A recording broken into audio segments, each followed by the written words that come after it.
What should surgeons and physicians be aware of when employing staff? Well, there are many problems with employment contracts. They can be technical, highly compliance driven. They can sometimes not really make sense having regard to the objective you're trying to achieve, which is the objective might simply be to get the phones answered, patients looked after, and so on. Termination procedures can be very complicated to make sure that the process is properly followed. Just because you feel someone isn't doing their job properly doesn't automatically enable you to send them walking. The financial obligations of employing someone, you're required to pay superannuation, you're required to manage their leave, you're required to accrue their leave.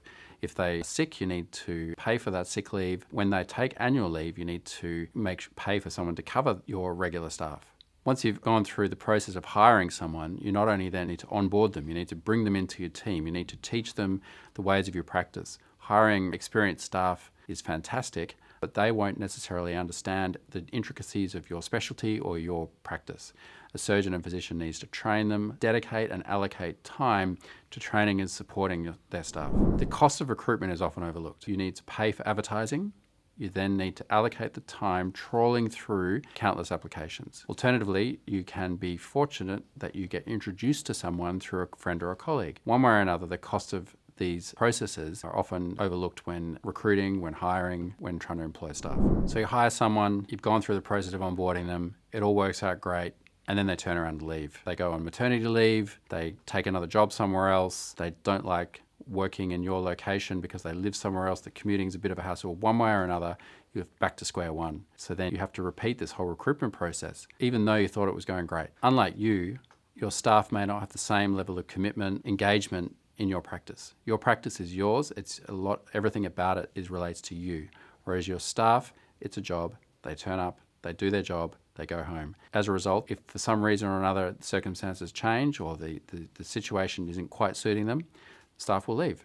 And then you have to go through the financial burden of recruiting again, advertising, and also then patients can have this issue where they're trying to get through to people, you're trying to cover the phones, patients start to get frustrated, it goes back to your GP referrers, and then you're just caught up in this loop where you're desperately trying to sort things out. Meanwhile, at the same time, you're still trying to do your medicine. HR regulations can be quite onerous, and there's a huge amount of litigation and legislation behind the HR regulations. Getting it wrong can lead to unfair dismissal claims or unpaid overtime claims for back pay. Or even if you get it right, you still may find, if your staff have never taken holiday for a long time, you still may find yourself needing to pay out a big bunch of annual leave.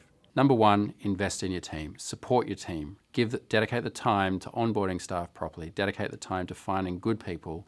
Dedicate the time to supporting and managing your people on a day-to-day basis.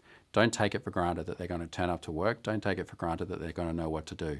Building a satisfied and efficient team takes time. If you have the right people or good people in place, it will not only help you on a day-to-day basis, but it will enhance the reputation of your practice. It will improve your relationships with your referrers. Getting guidance from experts such as HR professionals or lawyers can really help with navigating your way through these complexities.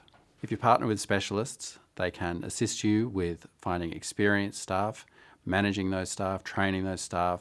You can, in effect, hand over the responsibility of the day-to-day commitment and the day-to-day time burden for supporting those staff. Management support will not only train those staff, but will also be available to answer their problems.